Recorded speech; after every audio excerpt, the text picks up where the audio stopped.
You're listening to the Wordslinger Podcast, episode 149, Fantasy Writing Career with Michelle Madow. This episode of the Wordslinger Podcast is brought to you by Draft to Digital. Convert your manuscript, distribute it online, and get support the whole way at drafttodigital.com.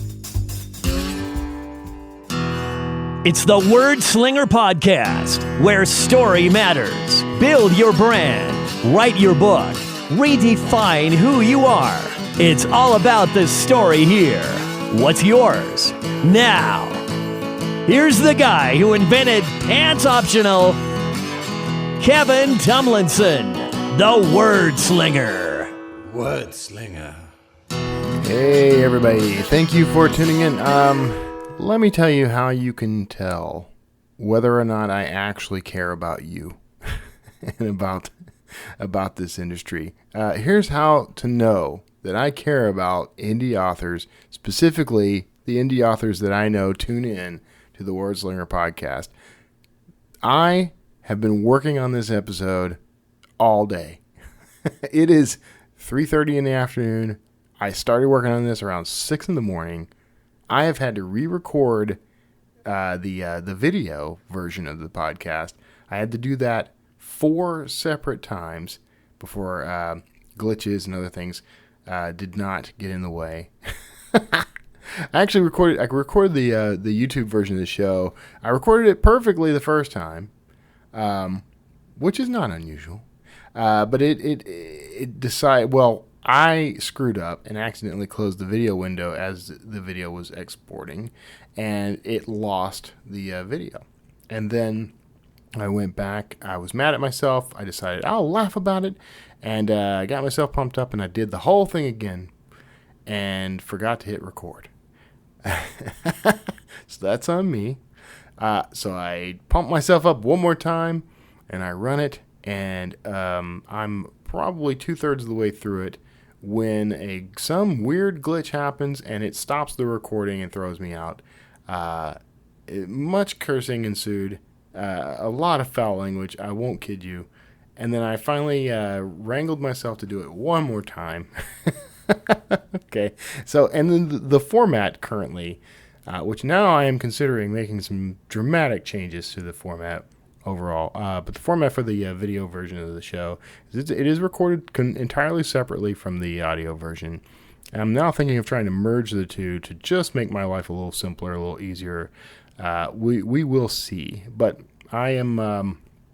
I don't know what I'm going to do yet. Frankly, I'm rethinking it all. I'm rethinking every bit of it. And then I had some trouble uploading. But then I had weird glitchy issues recording. I could record, but I couldn't play back. And I did this several times and spent an hour or two working on that. And I've been waiting for things to render. I've been waiting for other things to just start working. I basically restarted and unplugged and replugged, and finally, here we are, beloved listener, whom I love. Man, I would not do this level of work for anybody unless I cared a whole lot about them. So here I am. Here you are. Thank you for that, because you made it worth the time and effort for me to do this. But I also, frankly, couldn't wait to do this because, of course, the guest. I have an amazing guest, Michelle Madow. She is. I met her initially at NINC when she showed up at one of our sponsored events to meet. Actually, Mark Dawson sponsored that event. Don't let me take the credit away. Mark Dawson sponsored the event. She wanted to meet him, so she came to NINC to meet Mark. I got to meet her, chat with her, hang out with her. And then we've bumped into each other again at a couple of other conferences. So she's a wonderful person. She's got an incredible career, and she gives you the skinny on the whole thing. So that's what this interview is about. So I'm not going to delay you from getting into that. It took me this long to get you here. So we're going to jump right in to the wonderful Michelle Madow's interview. Please stick around. After the interview, I've got some industry news, some very cool stuff you're gonna want to hear about. You've probably heard about some of this already. There's a lot of interesting stories in indie publishing news right now, and we're gonna dive into some of that, and I'll probably get a little opinionated even. So stick around for that after the interview, and I will see you on the other side. Hey everybody. Okay, now if you've listened to the show for any length of time, you know that I go to a lot of conferences. I talk to a lot of authors at conferences. A couple of years ago, I was at NINC. This was actually my first time at NINC. And I ran into this lovely young lady who happens to be a very successful author. She was not there to meet me. She was there to meet someone else entirely, Mark Dawson. Everybody's there to meet Mark Dawson, actually. But I got a chance to hang out with her again at a completely different conference this past year. You were not at NINC this time, were you, Michelle? I was not, because Indie Book Fest was like a few days before NINC. Yeah. I just did not have time in my writing schedule to do both of them. And I had committed to Indie Book Fest before NINC, so I went to that one. Right. Right. Well, I should actually say welcome, Michelle Madow. And did I pronounce it right? I didn't ask you before the show. Madow, like shadow. Madow, like shadow. Yes. See, I messed it up right off the bat. And we were just talking about how I don't edit the show to cover up any flubs or anything. So there you go. You have permission to flub all you want through the rest of the show because I messed up your name right off. Everyone says it that way at first. It's missing a second D, so it should be Madow, like shadow. Yes. Right? Okay. All right, cool. That's cool. Actually, I think that's kind of a fortuitous name for the type of fiction you write. You write YA fantasy, right? I do, yes. I write Elementals, which is my most well-known one, and I'm writing vampires right now. So okay, vampires, that's new. No one's covered that territory at all. Oh no, totally uncharted. So, well, what got you to that? I mean, you're very right to market centric. So that implies that there is still a market there, right? Oh yeah, I totally think so. I'm a huge fan of vampire books, which is why I wanted to write it. I was a major Twilight fan. And the Shade of Vampire series is doing so amazingly well on Amazon that I was like, there has to be a market for this. Otherwise people would not be reading them. So I figured that there was a market for that. And there are tons of other vampire books that sell well too, like Vampire Girl and Vampire Gift Series. I mean, these are everywhere. So I know the readers are there, which is great because it's what I love to write. So I'm just like, the readers are there. I love to write this. It makes sense for me to delve right in. Right. Yeah. Okay. So, okay, now you are one of the authors I consider highly successful. Thank you. Well, I think any author that's making a living from their work should be considered highly successful at any rate. But you're actually doing quite well, and you started. Well, tell me a little. I don't want to tell your story for you. Why don't you tell me a little about when you started and how you got into this? Okay, so it started actually back in 2008 when I was a junior in college. And I took an intro to creative writing course that semester. And I wrote the first chapter of a book that's now called Remembrance. And I turned it in as a homework assignment. I had to write either a first chapter, a short story, or a poem. And I obviously chose a first chapter. And all of these students in my class, we all read each other's work and they loved it. And they were like, you have to turn this into a full novel. And, by then, I was just in college. I love to write for fun, but I hadn't really thought of writing professionally until that moment, because I didn't really think I could finish a book. It just had never occurred to me to even try. So when I got that encouragement from my whole class and my teacher also, he was like, yes, you need to write this. I decided to write it. And I wrote that book in my junior year. And that was back in 2008, actually. So it was kind of before indie publishing was even a thing. I don't even think the Kindles were out then. I don't remember exactly when they came out, but possibly after that. So I was obviously looking at traditional. And I signed with my first agent between my junior and senior years of college. And that was super exciting, but she ended up actually not selling that book, Remembrance. So then in senior year, I wrote Elementals. And then I wrote another series, Secret Diamond Sisters, after that one. And I was writing all first books in series just because for traditional publishing, you have to write a first book in series to get picked up by them. Right. And around 2011, is actually when my agent at the time was saying that, the trad market was just not looking for any of the stuff that I was writing, like anything with magic or a girl finding out she has powers or any of that fun stuff. So she advised that I self-publish Remembrance to try to get the attention of a major publishing house. Because she said if I could prove I had sales, that they might be more willing to pick me up. Right. So I did that, and I published Remembrance in 2011 by myself.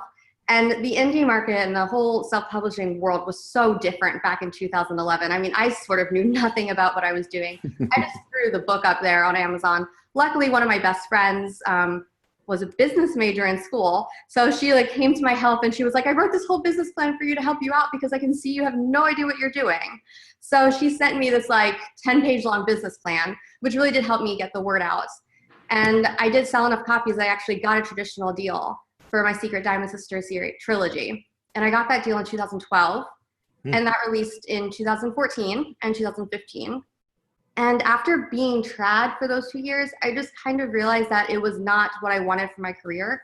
Because I kind of like, not just kind of like, I loved that control I had with being indie when I was doing Remembrance. Right. And I realized that like trad was what I had wanted for so long, but now that I'm comparing it to my experience with indie publishing, it really wasn't living up to expectations so much. Right. So after that trad trilogy, I went back to indie publishing. You know, I'd written Elementals in my senior year of college, and no publisher had picked it up, but I thought it was a great story. Like, I had so much fun writing it. All my friends who had read it loved it. So I just decided to indie publish it myself in January 2016. And I wrote the rest of the series in 2016. And that was when I took Mark Dawson's courses. And that's when I really dove in and just taught myself everything I possibly could about indie publishing, because I wanted to make sure that I gave my series the best chance of success as possible. And I knew that to do that I had to market it. I couldn't just sit back and wait for stuff to happen. And it went really well. I applied everything I learned in Mark Dawson's course to Elementals, and I released the box set for that, the 5 books in one thing, in just Christmas 2016. And that's when everything just really exploded for me, which was so exciting. And then after that, I wrote my Vampire Witch series, and I actually just finished the 5th and final book of that like 2 days ago. So that's coming out in 2 weeks. Wow. Yeah. Okay. I mean, that's a roller coaster ride right there. It's been 6 years. So like, you know, the success definitely did not happen overnight. 6 years since I first published, but more like 10 years since I first wrote my first book. So that was a really long time of learning and also becoming a better writer. Like, all those books that I wrote just really helped me improve a ton. Right. Yeah. You kind of subscribe to that that sort of philosophy that the first million words are practice? Oh, completely. Actually, before I even wrote my first book, I was super involved with writing fan fiction. Like, as I mentioned before, I loved Twilight, and I actually did a lot of Twilight and Harry Potter fan fiction. So I most definitely wrote like 1 million words just of that. And I think that practice is what made it so that my first book that I wrote was something I could publish. Right. Otherwise, my first book would have been terrible. So you would have been, had it been around at the time, you would have been one of the superstars on Wattpad or something. Oh, most definitely. I think I used fanfiction.net back in the day, and I also did a lot of MySpace fanfiction. Right. MySpace is like really not even around anymore. Wow. But yeah, I was really into that. Yeah. No, I actually, no, I wouldn't have pegged you as being old enough to even know what MySpace was, actually. So. Oh yeah, I'm 30 years old, so. I was not going to ask that. Yeah. I was never going to ask that. That's not on my list of questions. Well, I was a junior in 2008 in college, so I think people can do math from there. Yeah. Right. There you go. Yeah. So it's interesting because you and I had almost reverse entries into the world, because I got a contract and then decided that I liked making money better than, having the credential on my resume, I guess. And then I dropped out and did self-publishing. So you kind of went the other direction, but it's interesting that you had that experience and then came back around to self-publishing. Mm-hmm. Yeah. I mean, I was so much happier when I was self-publishing. And traditional, it was cool seeing my books on the shelves of Barnes and Noble.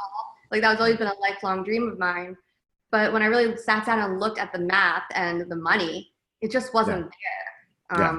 And it was there in indie publishing. See, that speaks to something I talk to authors about all the time, which is, what is it you're really after? Because a lot of authors, there is this notion that you want to be able to walk into a Barnes and Noble and see your book on a shelf, right? Mm-hmm. that's exciting, but then what is it you actually want? Because if that's all you want, I can carry a book into Barnes and Noble and put it on the shelf, but I want a lifestyle, which I think is what most authors are actually after. Is that kind of your philosophy as well? Oh, completely. I want to be able to wake up at whatever time I'm ready to wake up each morning and not have to wake up with an alarm, which, Yeah. I'm working from home, I'm able to do that, which is wonderful. I want to be able to write the stories that I feel in my heart I want to write the most. Obviously, I do write to market, so I like to take both things into account, but I don't want to have to ask a publisher for permission for a book to even be published. I love that any idea I like, I can still write it. Even if I have an idea of my heart later on, I can still take the time and write it along with my to market books. Right. I just love being in control of the whole process. I love having a say with the covers. I love that I can work at my own pace. With Vampire Wish, I released all 5 books in the series from June to December of this year. So I was releasing almost a book a month. Yeah. And you can't do that with trad. No, you can't. It's I think maybe 6 months is the absolute closest they'll ever do. But my books were a year apart with trad. Yeah. And I think readers actually like that better. Readers like to binge read. Oh yeah. Yeah. Yeah. I hate as a reader, when I go to read a series and I see the next book's not coming out for another year, that drives me nuts. So, I love being able to release the books quickly for my readers so they're able to enjoy them at a normal pace. Right. Yeah. No, I that whole binging thing, it's kind of, I guess it's a relatively new phenomenon because we didn't actually have the capability of doing that really in the past, but now Netflix has made that a thing. And, but as far as binge reading, I remember picking up, I would discover an author's work and just go and just cram every word in my head as quickly as possible when I was a kid. So that's a thing. And yeah, I get it. That's annoying when they're not done. I feel so bad that I rebooted. So I started writing thrillers instead of sci-fi. So now I don't have as many books to refer people to. So I'm working on that as well. Yes, build the backlist. Build the backlist. So, which you kind of mentioned waking up without an alarm clock. So that gets us into sort of your process. What is the typical workday for you as an author? So when I'm drafting, I will wake up when I'm ready to wake up, but I still try to keep a normal schedule. So what I do is I'll leave my blind open on my window so I wake up with the sun. So that way I'm not sleeping past noon or whatever. I'll wake up around 7:30 or 8 is sleeping late, I guess. I think I slept till 8 today and that was whoa, I slept in. I don't know. It's I want to be in tune with the rest of the world because I do like to go out with my friends for happy hours and stuff. And to do that, I need to have a full work day beforehand. So I'll wake up and I will check all my, my sales figures, my social media sites. I'll go through all my ads. I'll kind of do all my spreadsheets. Every morning I will calculate how much money I spent in ads the day before, just because I feel it's really important to know that information. With my Amazon ads, which I do a ton of, I'll just go through each keyword and I'll discontinue the ones that are not working. I'm really just meticulous when it comes to monitoring my ads, which is actually probably something I learned in Mark Dawson's course. So I'll go through all of that, and then I'll probably check Facebook for a little bit. I have a lot of author groups that I'm part of in Facebook, and that networking actually has been very helpful for my career. I've gotten to know a lot of authors that I would not have gotten to know without Facebook, and we've done a lot of cross promotion. So that's very helpful. And then I will sit down and I'll just try to write anywhere from, 1,500 to 2,000 words a day. I use Scrivener to do my writing, so I'll just plug it on Scrivener with the progress bar the day that I want to have my draft finished by. And I'll just try to write the amount of words that it tells me I need to write to get it done by then. I'm not a hugely fast writer. I know there are so many writers out there who they can write 5,000 words an hour, or they can write even 5,000 words a day. I think you're like that. You crank out 5K a day or even more on your Facebook posts. But I've never been able to do that. I think the most I've ever written in a day was 4,800. And that's once. Normally I'll write a good day for me is 2,000 words, which if I can keep doing that, I do it every day. It's not I just very, organized and I just sit down and do that daily, which gets me able to write a book in a month. Yeah. That's I was going to say, that's still 60,000 words a month. I mean, that's pretty good progress. Yeah. My books are only 50,000 words. They're short. I just feel like readers kind of like shorter reads now. I do too. Yeah, and I like. That's a controversial thing, by the way. When I go to conferences, especially in particular when I talk to the traditional crowd, they'll ask like I don't know if you've had this experience. When I'm talking to traditional authors, they ask certain questions, and I think they're traps. I think they're supposed to be traps. But one of the questions is, well, how many words are your novels? Because I'll say I'll write a novel in 15 days or whatever. And I'll say, well, they're generally around 60,000 words. And you could see like this sort of, Judgments. Yes. So controversial. Yeah. I mean, I just try to write what I like as a reader. And I I just feel like it's like progress. Like I feel like I've accomplished a lot when I can finish more books. So even if that series is longer, I find it more fun to just kind of plow through each book instead of just have like long books, which obviously it's going to be, each reader's going to have a different taste. But since that's what I like, I try to write for that. And also I think it's beneficial like for authors that way, because then you have more product to sell, which is great. But yeah, so I'll just write my 2,000 words every day, but I try to write clean words. So like my first drafts are generally pretty close to what I end up publishing. Right. Yeah, that's also, again, with practice. Like I'm at my 17th book right now. Yeah. So obviously like my third or whatever, my fifth book, like I was not writing that like, and it was like pretty much done by the first draft. Like those needed more edits. Yeah. As I keep doing it, like with each book, I just like with that experience that builds, I'm able to write cleaner and cleaner first draft. So how do you do that? How do you manage the writing, the clean draft thing? Do you hop back as you're writing, or what do you do? So I outline my whole book before I start writing. My outlines are generally about 5,000 words, so they're very detailed. I'll outline out conversations that I hear the characters having, and it's just kind of just a full summary, beginning to end, like detailed summary of everything that I want to happen in the book.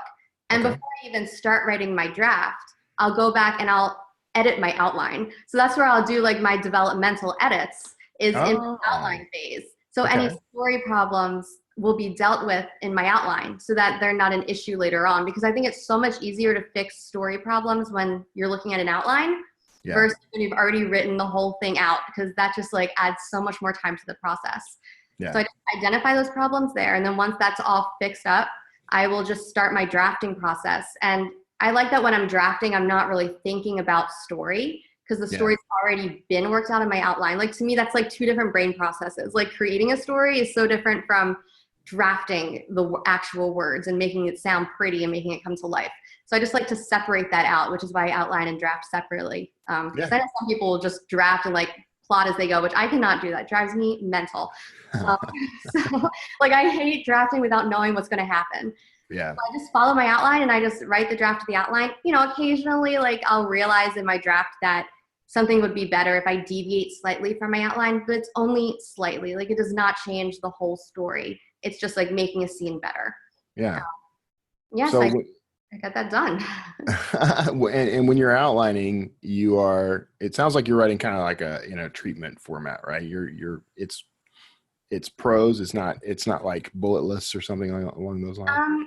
It's bullet lists, but it's like paragraphs in each bullet. So each bullet is like a few sentences. Yeah. I have tried to do exactly that.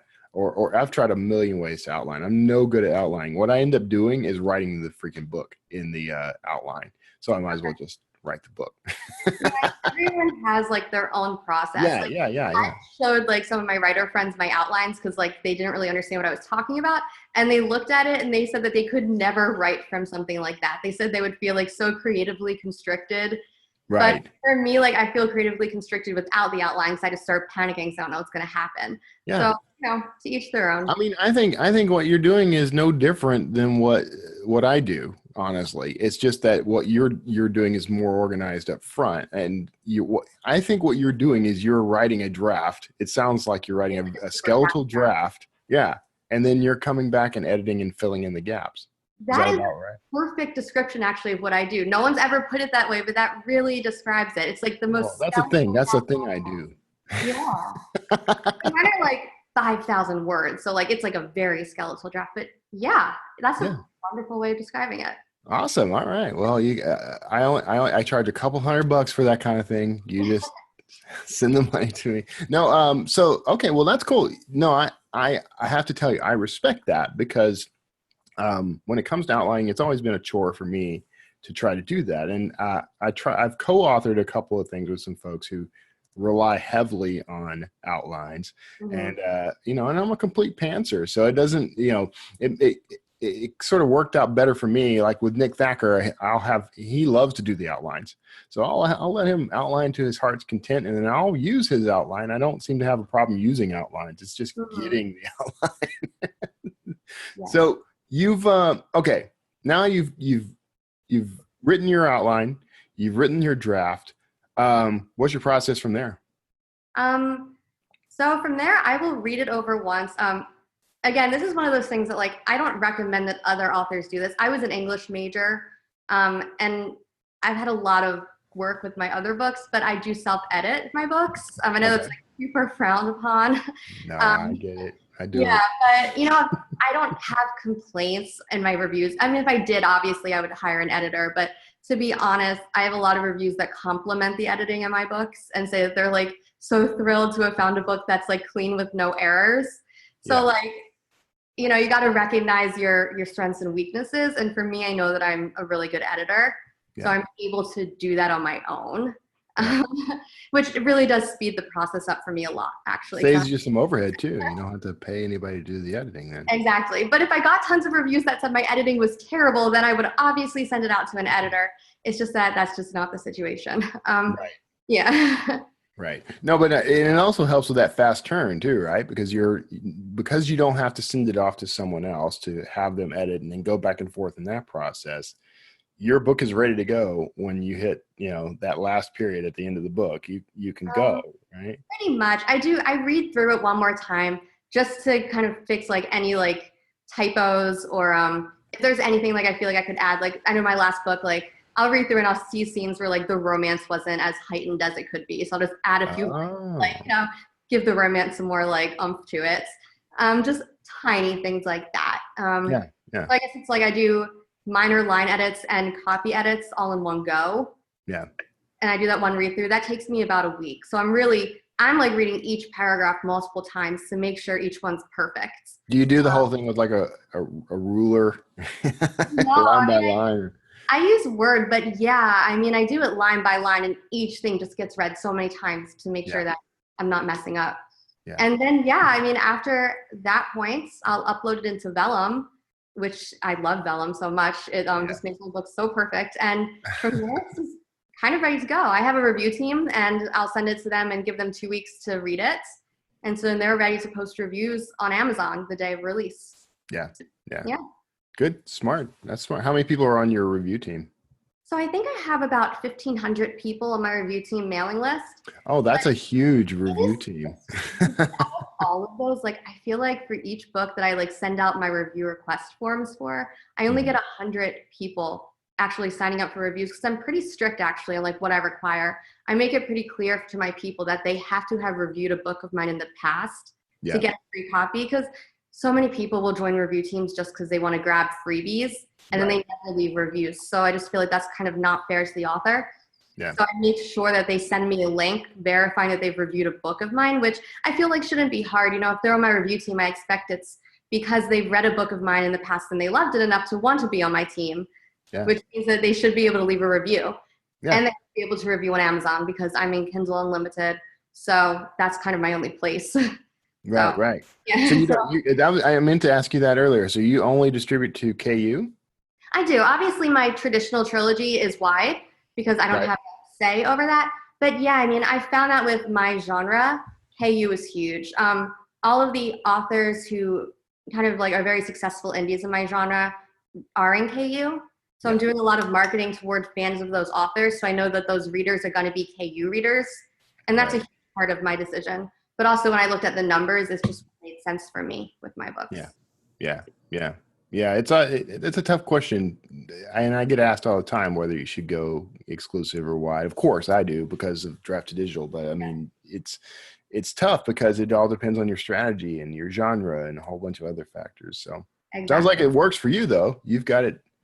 You're making it works really well. Scratch. that's vampire YA fantasy. Like, you know, I can't like say the same for other genres of what's better. Like, I feel like that's up to the author to kind of just study their genre and learn that and understand like their target market. Right. Right. So how do you understand your target market? Like, how are you figuring out what works? So one interesting thing that I've learned actually is even though I write young adults, like people will think like, oh, you write YA, which means that the majority of your readers will be teens. But that's totally not true. Yeah, I haven't found that to be true. Yeah, I know that with traditional publishing, they do a lot more marketing to teens. Like they can get into like school libraries and they have connections with all the teachers, and teens are more likely to go into bookstores and buy books because they don't have credit cards. So they like need to spend the cash, and you can't spend cash online, obviously. Like you need a credit card to buy online. So instead of trying to sell to teens, I sell to adults who love YA. And it's just so funny because I get so many emails from fans, and so many of them, like, they'll tell me like how much they love my books. And then like as a PS, they'll add, I'm kind of embarrassed that I love your book so much because I'm not a teen. They'll be like, oh, I'm like a 65-year-old woman, or they're like a stay-at-home mom, which really enough, some of my biggest demographics are stay-at-home moms and retired, you know, people who are retired because they have more time to sit around and read. Right. So I just focus my marketing on those people. I read an article that said that I think it was 60%, 60% of readers of YA are actually adults, not teens. Yeah. So I know the market's there. Right. So I just focus on hitting them because it's just so much easier to sell to adults online. Right. Because they have the credit cards and they can make buying decisions of their own. Yeah. And so do you rely primarily on ads for the marketing? Is that your primary goal, primary marketing tool? I've actually been doing really well with AMS ads. I started my first ones in December 2016 when I released my box set for Elementals. And it's just been going phenomenal for me. The majority of my money I put in is definitely for AMS. And then I run Facebook ads. I think I do $5 a day and to get email leads. So I'll do a Facebook ad to my book funnel page where I do an email, it's like email collection book download thing. Yeah. So yeah, a book funnel lead generation page, whatever it is. $5 a day toward that, and then $5 a day just to my first in series for my vampire book. And I target fans of Shade of Vampire because Bella Forrest is, I think, like one of the most successful indie authors on all of Amazon. So I know there's a fan base there. So I really try to target that. I really wrote my series actually with those fans in mind. So I know that they'll be interested. So I target $5 to that. And yeah, I do BookBub ads on occasion. Right now I'm actually in Prime Reading. So I find it's actually a bit harder to track sales when you're in Prime Reading because a lot of the people who would be buying the book are now just grabbing it for free on Prime Reading. Right. So I pause BookBub ads for the moment until I'm out of Prime Reading, just because like I need to know what I'm doing with my ads. I just can't calculate them properly until it's out. But yeah, so mostly AMS for now. But once I'm out of Prime Reading, I'm going to start doing more of the BookBub ads because I found them to work extraordinarily well because, you know, they're on BookBub, so you know that you're reaching readers, which I think is like a huge benefit compared to something like Facebook, where you can target an author. Like, let's say I was to target Stephanie Meyer, but for all I know, I could be targeting people who, like, the only book they read in the past, like, 10 years was Twilight. And those people are not going to be my readers. Like, they are not readers. They just read Twilight. So there's a huge difference. So I know that with BookBub, I'm targeting those people who will read, like, multiple books in a week. And those are people who I want to be advertising toward. Yeah, that's what makes it tough because especially in YA fantasy and YA fantasy romance stuff, you've got these outliers like Twilight that sort of skew the numbers in a way, but they also introduced a lot of people to the genre. So it's a mixed bag because you might be able to target that author and get, you know, readers, but you might target that author and only get people who only tuned in because they saw the movie and they bought the book and never read it. So tricky. Yeah, that's why I target Shade of Vampire on Facebook. Because I know those are readers. That series has 50 books in it. So people who are reading that, they are devoted. Right. So they're going to be into it. Right. Yeah. And presumably if they got through all 50 of those books, they're going to be hungry for more. So there you are. Yes. That's cool. So, All right. So where do you tend to take your inspiration for the books? I mean, you're writing the market, so you're going out and looking and seeing what's hot. But I mean, you're also you said you also write what you like to read. I do. So I mean, where are you? Go I guess ahead. I'm lucky in that I love to read the stuff that's for market. Like that's like Right. my passion. All the like most like marketable books, like those are my favorite ones. And I've always wanted to write like books like that just because, it's just what I personally enjoy. Yeah. And I understand it, like, there are writers who don't love all the books that are like 100% to market, and it's more of a challenge. But, I'm just glad that that's what I love. And I'll read all the books in my genre to get an idea of, what is popular right now and to get an idea of what's selling and just kind of learn with each book that I read. So yes, I've read all 50 books in Shade of Vampire. So I want to Okay. understand like what makes that series sell. But I also enjoyed it. I loved it. So it didn't feel like work. It was fun. Um, Right. yeah, but I feel like doing that really helped me get a grasp on just the basics of how to make my books so they're written for that same market. Like Right. obviously it's my own characters, my own story idea, but I did notice that those books, they're about 50,000 words each. Like they're shorter than more like some of the traditional books. I was able to implement that in. And just like smaller things, like I noticed that, they switch point of views and not all YA books do that. But I was like, that's actually a cool idea. Like I can really expand my story by switching point of views in my story. So just little things like that have helped inspire it. So on the job training in a way. Yeah. Like That's I don't cool. sit there and take notes or anything when I read. I feel like I just kind of take it in and absorb it. And I don't know. I had you pegged. In my head now. You're sitting. You're in a comfy chair next to a fire with like a whole bunch of little plastic tabs out of the side of like the latest Twilight book or something. yeah, You I'm not that organized. I read on my phone, like I read on my Kindle app. Yeah. I Yeah. just like lay on my bed and read and just enjoy the books. Yeah. Yeah, I figured That's that I'll cool. pick up on like stuff while I'm reading.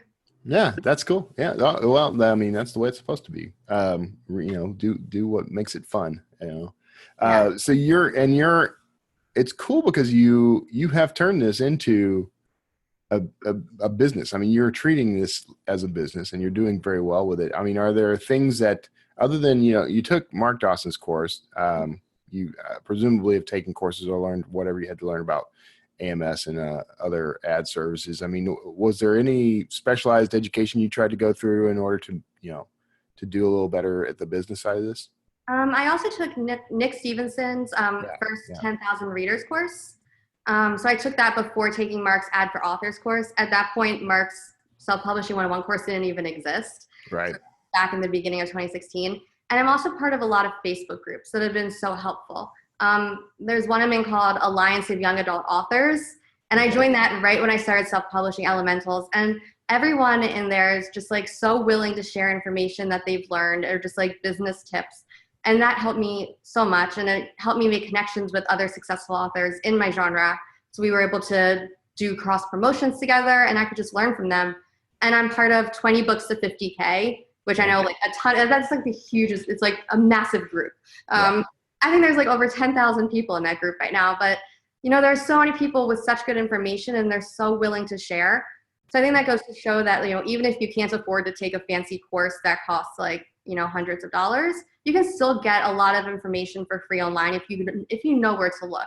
So Right. if you know to look in these free groups where people are willingly giving out all this information for free and helping people, like you'll learn a lot. Yeah. Yeah. And it's a very nurturing community. Yeah, everyone's so nice. Like it's really great because I feel like people don't look at anyone as a competition. Everyone just wants to help other authors out. And that was really, really a great experience. Like I just felt so welcomed into the indie community, especially like I had just come from traditional and then I decided to transition into indie, and just everyone was so excited and they were welcoming and so willing to like teach me the indie tricks that I just didn't know as a traditionally published author. And that helps me a lot. I mean, I feel like if you want to learn, the information's there. You just need to make an effort to find it. Yeah. But it's definitely there. Yeah. Yeah. Yeah. Okay. So 20 books is one source, and you've got a couple, you mentioned a couple other Yeah, Facebooks. it's called an Alliance of Young Adult Authors, AAYAA. So Okay. that's one of my favorites. Those two are kind of my main ones that I've been a part of throughout the past 2 years that I would recommend that other people check out. Very cool. All right. All right. And I'll put I'll put something in the show notes about, all these, so people can track them down. In particular, I've been pushing Mark Dawson's course for the past couple of years anyway. So, It's or I've an been pushing. yeah. Yeah. It's cool. Yeah. I was in that very early. Unfortunately, I did not click with the business side of this as easily as some have. You clearly are much more intelligent than I am. When I try to get my head around the ad side of things, I get nauseated. I'm much more of a guerrilla marketer. There's actually one of my friends has a course called Guerrilla Marketing. Oh yeah. Oh really? It's there. Well, I should hop in. Yeah. Yeah. I'm that guy who likes to market with, I do a lot of appearances and I do a lot of, I talk a lot. Okay, yes, I'm the opposite. Like I did appearances when I was doing traditional, but I am so happy to not have to do appearances anymore, and I can just stay in my room and write all day and not have to talk to anyone. Yeah, it's yeah. amazing. Yeah, no, so I would be just fine. I would be just fine if I had. I have a PR agent, so I should utilize her more, and just. So it sounds like you're more extroverted than I am, probably. Which is an odd thing for me to hear, and no one believes me, but I'm a complete introvert. No one believes me when I tell them that. Yeah. Well, I guess because you said you like doing appearances and you like to talk to people, which normally introverts tend to try to not do those things. Maybe I tell people I'm a high functioning introvert. Yeah, I'm an outgoing introvert. People are usually shocked when they hear I'm an introvert as well. Yeah, I wouldn't have pegged you for an introvert. Yeah, I totally am. I spend so much time alone. It's actually insane.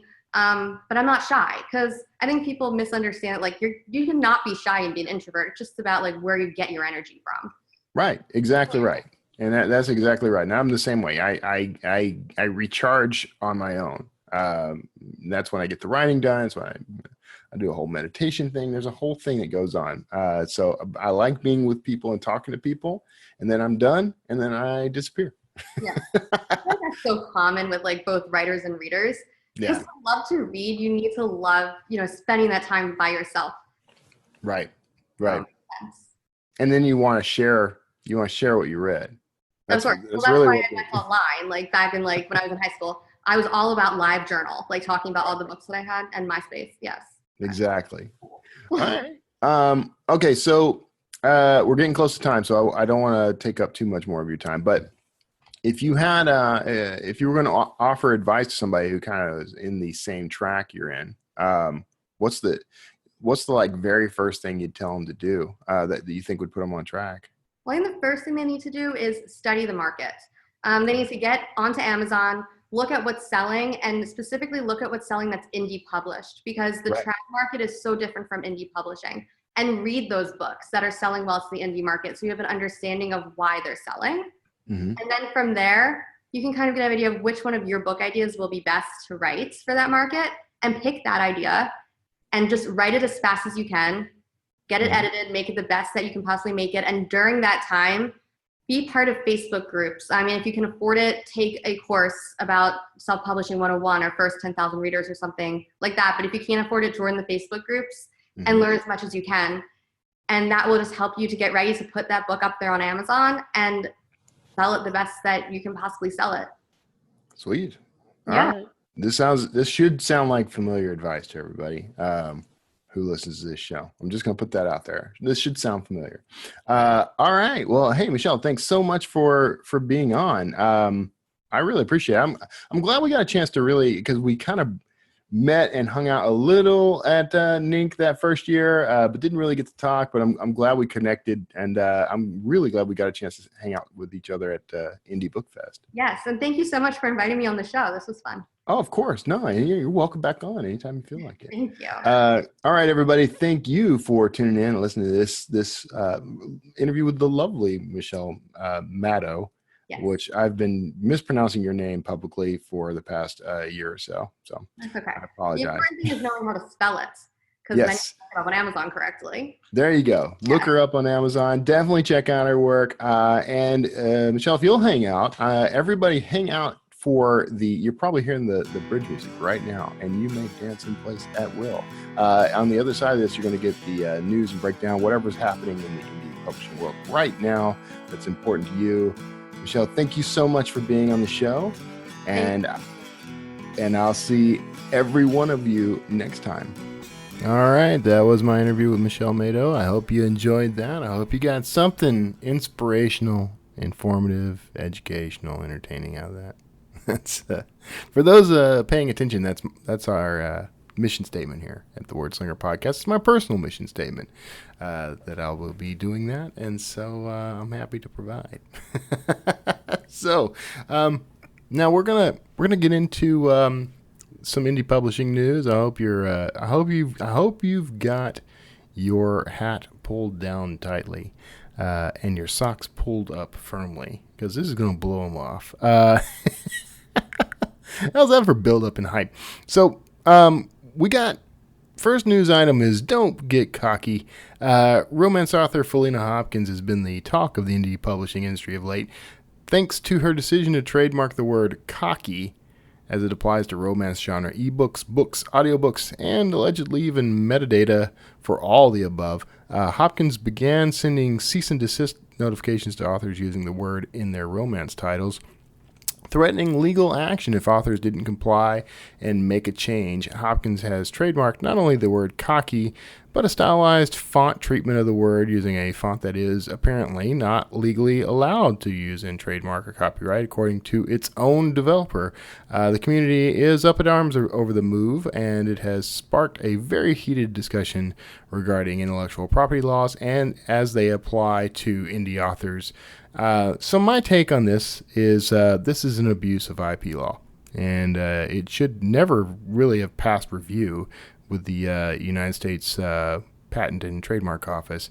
I frankly feel like somebody at that office has fallen down on the job and apparently does not have access to a common English dictionary, because this is a common English word, and we are specifically not allowed to trademark common English words. Now, I have avoided coming out and saying anything publicly about this so far, because I wanted to hear both sides. I wanted to see, I wanted to make sure I was giving both sides of this a fair shake and judging merit and not making emotional reactions to the whole thing.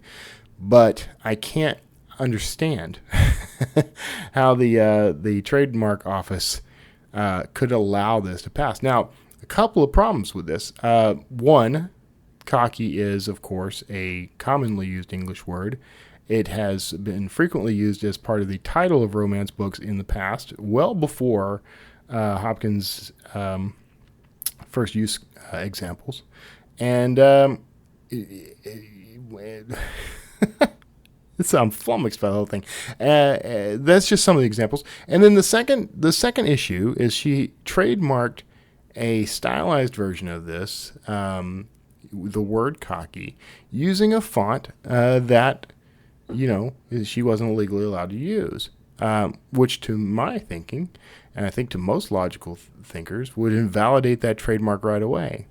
So there's problems, okay? Now, here's where I want to rush to the defense of Felina Hopkins just a bit. Now, she is claiming that she's her family and friends and even the cover models for her book covers are getting threats and getting some bullying from the author community. I want to ask, I don't know about the validity of these statements, but I want to ask as a community that we do not engage in any sort of bullying, no matter how justified we may feel it to be. I don't feel it's justified. I think that there was some questionable activity here. I think that this was a bad decision on Hopkins' part, but I also think, in her defense, that she was legitimately trying to defend her brand and protect her readers. Maybe that is also something I can't prove, can't show, don't have any evidence for. It is entirely anecdotal, but I do believe that she at least considered that. I just think she went about it entirely the wrong way, and I think that it is damaging to the industry, to these authors who felt threatened and bullied themselves, because these takedown notices, I've seen them. Well, the takedown notices I have not seen. She has approached Amazon with takedown notices, and some books were taken down. The RWA has actually stepped in and brought a legal team into this, and has actually gone to Amazon on behalf of these authors to ask that they do not honor these takedown notices until this is resolved. And I think that's a good policy, because Amazon's policy is very hands-off. They're just going to say, there's a problem, and we like to avoid problems. Our zero tolerance policy is you're out. And so are the monies that you would have collected. Those mysteriously don't get refunded to anybody. That's another ball of that's another can of worms, honestly. But here's what I think is going on, though. We know what's going on. The problem for me is she decided to escalate this to something legal and scary. She says in her cease and desist emails and letters, the notifications that she's sending to some of these authors, that she will pursue legal action. She specifically says she will. She does make a point to say, I don't want your money. I'm trying not to harm your business, but could you go ahead and take this down? Because I don't want to have to pursue legal action. She does say that, but the threat is still there. It's clear she's threatening, So this is a scary thing for a lot of authors, because, most of these authors don't have the funds to hire a lawyer and fight a legal battle. So that's why it's good that RWA and other organizations are becoming involved and are representing these people in a legal capacity. All that said, considering she does want to protect her brand, considering she does want to prevent her readers from being confused, which I think is a questionable position in the first place, but she is still, in my opinion, and this is only my opinion, flat out wrong in her decision to pursue this. I don't think she had, any. I don't think there's any legal standard that would support her in trademarking a common English term and then pursuing everybody who used it. So all that said, I'd love to hear what you have to say about it. You can find the story about this, by the way, in the show notes of this episode. But if you go to bit.ly/149-cocky, that'll take you to a Miami Herald story that I found, which was the most unbiased story I could find on the subject. Most people are very angry whether we do not bully. I just want to make that clear. Bullying is out, and no one deserves it. It shouldn't be tolerated from either side. If she's wrong, and the courts will decide that. Even my opinion is not it shouldn't be considered in light of drawing punishment to Felina Hopkins. No opinion should. So let's not bully. Let's instead be rational and kind and considerate people, because I know we are. We're a very supportive community. Let's instead look at this for what it is. This is an opportunity to explore intellectual property law and possibly enact some change. Go check it out, bit.ly/149-cocky. 149, of course, is the episode number. So go check that story out and let me know what you think. You can send me an email at wordslingerpodcast.com. All right, next up, books by women authors are cheaper than books by men, which is an odd sort of thing to come up, but I actually enjoyed reading about this study. That, according to CBS Money Watch, reporting on research that books written by women are priced 45% lower than books written by men. That's a startling number if you stop and consider it. Researchers analyzed more than 2 million books published between 2002 and 2012 and determined that 45% number to apply to both traditional and indie published books. This is the part of the story that got my attention and forced me to have to include this. That number, by the way, shrinks to just 9% once genre and other mitigating factors are included. And the number specific to self-published titles is smaller still. Quote, self-published titles by women are priced at 4% less than for men, the researchers found, as stated by the CBS article. So what's driving this price differential? And I will argue that it's genre. The article even comes straight out and says that, genre was a factor. But my take is that women tend to write in genres where various factors have driven the price point lower. Romance, for example, is a predominantly woman-written genre. It doesn't exclude men. There are plenty of men writing in romance. Some of them are openly writing as men. Some of them are writing under female pen names. But the genre itself might have a lower price point than other genres. And this is the kind of thing I want people to start looking at. I would like to see this, is what I'm saying. I want to see the research look into these genres and compare men versus women in the genres. I find it interesting that they chose self-publishing as part of the study because it acts as a sort of control group, because there's no organizational influence. If you are in the publishing industry and you're seeing that women-written books are being sold at a lower price point than men-written books, then you can blame the organizational structure. You can blame the pay gap. You can blame the glass ceiling. You can point at this as an organizational problem. If you are looking at a community, an industry of independent publishers, however, it changes the game. The fact that the numbers are comparable between the two hints at something else. It hints at another issue. It's not organizational at that point. You could say it might be societal, cultural, but I don't think so. I actually think what's happening is that we have, for example, let's just look at, my example was thrillers. I write thrillers. Joanna Penn writes thrillers. We both have the same price point for our books. And if you look throughout thrillers, that price point is the average, which is about $4.99. Most independently written thrillers, price point $4.99. Okay. Look at romance, predominantly written by women. If the price point is lower than, I don't know this number. I could probably look this number up, but in the hypothetical, the price point could be $2.99. As there are more women writing in romance than in thrillers, then the comparison between romance and thrillers alone would show that women are writing books that sell for a lower price point than men. Okay?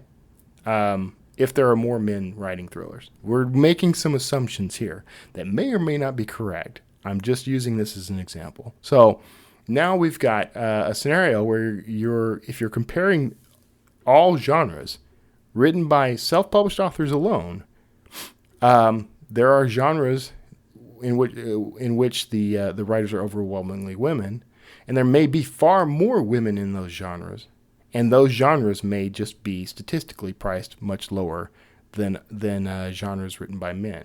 So I want to see more of an in-depth look into each individual genre. I would like to see the comparison, for example, in science fiction. Men who write science fiction and women who write science fiction, are the price points different? And my sort of argument overall here, as independent authors, we control our price. So if women are pricing their books lower, the article asks, does that mean that men overvalue their books and women undervalue their books, or have a tendency to such? Or do men believe the value of their work to be higher, and women believe the value of their work to be lower? In which case, that is a cultural problem. Or is there something else at play? So I would like to see that information. I'd like to see that study. I think it's fascinating, and I don't want any sort of gender inequality, of course. I don't want any sort of inequality, regardless of your race, your age, your religious background, your political affiliation. There shouldn't be this. Self-publishing is the great equalizer. Self-publishing is where we can all go and participate equally. And frankly, I don't even believe in competition in self-publishing. So, would love to see that study. fascinating study. You might want. I've started delving into the report itself a little bit, but the most of my information is coming from the article, I confess. So check it out for yourself. Go read into that. Look that at the URL for that is going to be bit.ly/149-gender. You'll find that article. You'll find the show notes of this episode as well. Author takes on U.S. education. Ted Dintersmith, he's the author of What School Could Be. He appeared on CNBC to discuss his book and his take on how the education system in the United States is not only letting students down, but is actually making it more difficult for them to be competitive in the workplace. Dintersmith states that he believes college is definitely not for everyone, and he points out that only 1 in 5 students leave college with a background and the resources they need that would equip them for a successful career beyond college. And I have to say, I agree 100%. As controversial as this is going to be, I believe college is frankly worthless. It's a worthless endeavor. For the majority of the population, it's completely worthless. And I mean that this is probably going to be the most, inflated, explosive thing you hear me say on this show. So here's my position. We spend all of K through 12 trying to get, and now I want to preface this by saying I was a teacher. I was a high school teacher in both public and private school. I was a adjunct professor at college campus. So I have a master's degree in education. My wife was a teacher. So I have some background to bring to this. We spend all of K through 12 essentially preparing students to pass certain tests and to pass entrance exams to get into college. We have, whether we want to state it out loud or not, this general hope, really sort of a lazy hope, that we are going to put those kids in college, and in college they'll learn how to be successful in their careers. So we don't bother teaching them life skills. We don't bother teaching them how to work together, out of cooperation. We don't teach them how to manage resources, how to manage time. We don't teach them any of those things. And this is not the teachers, by the way. I love teachers. Teachers are selfless, strong character. They're amazing. Every teacher I know is amazing. Their hands are tied. They're locked down. They're robbed of resources. They're robbed of autonomy. They're robbed of everything but the responsibility for this kid's success. Every control, every power is taken from teachers, and they're expected to somehow yield successful, bright young minds. So the system is what's broken, and when your system is broken, you scrap it and you start over. I think that we've got kids going into college who are completely unprepared for college, just completely unprepared for college, not much less life. So I honestly, my solution would be skip college, spend all that time and money and energy on building a small business. Do everything you can to learn all you can about that business and about how to succeed. Do everything you can to make it succeed. And a few benefits come from this. One, you learn how to manage resources. You learn how to manage time. You learn how to cooperate with others. You learn how to consider marketplace. You consider other people. So you're not selfish. You're not self-centered. You learn how to manage finances. There are a lot of advantages that come with diving headfirst into building a small business. And then if you fail, what you've got is something interesting to put on your resume. You've got experience you can bring to a job. You've got experience you can bring to college if you need to go back to college. Now, if you've got a specialized career, like you want to be a doctor, you want to be a lawyer, something along those lines, then you go to college. And I believe you should not be forced to focus on anything but that specialized coursework. But I think that if you go in with the experience of having run a business, you are now much more prepared. You know what you actually need to know. You know what you actually are deficient in. You know what your strengths are. And so you know how to tackle a college-level education much more efficiently and get much more out of it. So that's my opinion all of it's opinion. But the thing driving this little tirade is the story on CNBC, the interview with Ted Dintersmith. It's a video interview, and it's not very long, so go check that out. And you might want to pick up his book, What School Could Be, which I confess I have not read myself, but I've already got it on my to read list. But I just thought it was such a nice conversation starter, and something I think authors should consider. For a variety of reasons, but mostly because I think as authors, we're running our own businesses. We should be tackling. You never should walk away from education. You should always be learning. You should always be growing and improving, and it will change your life if you start looking at the world that way. As authors, I think that's invaluable. We treat our work like a career, like a business. And we are dedicated to our own personal education throughout the rest of our lives. And success is sure to follow. So check that out. You can find that story at bit.ly/149-school. And that's it, everybody. We got through it. No meteors hit my home. Nothing. No power outages so far. Knock on wood. And this episode of the Wordslinger podcast, by the way, got a special one for you today. Written World Writers Retreat. This is where you can rent a writers retreat that goes wherever you want to go.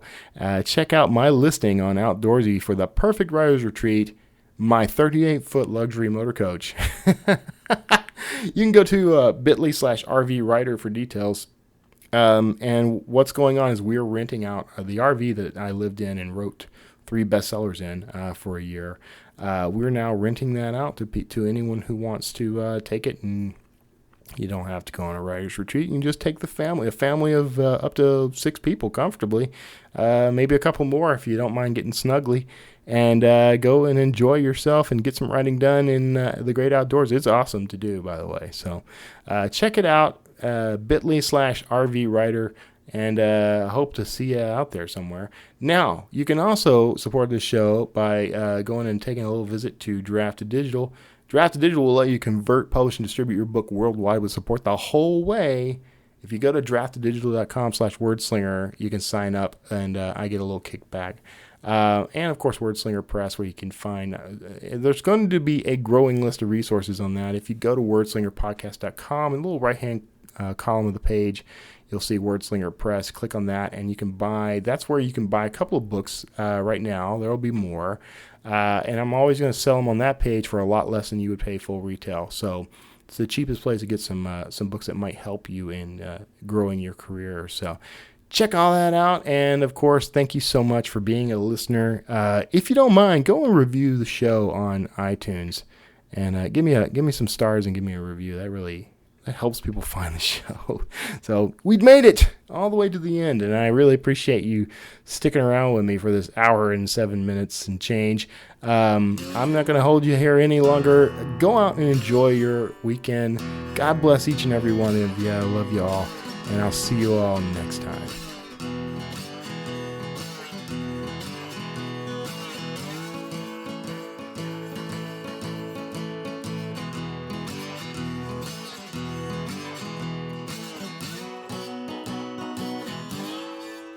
Wordslinger.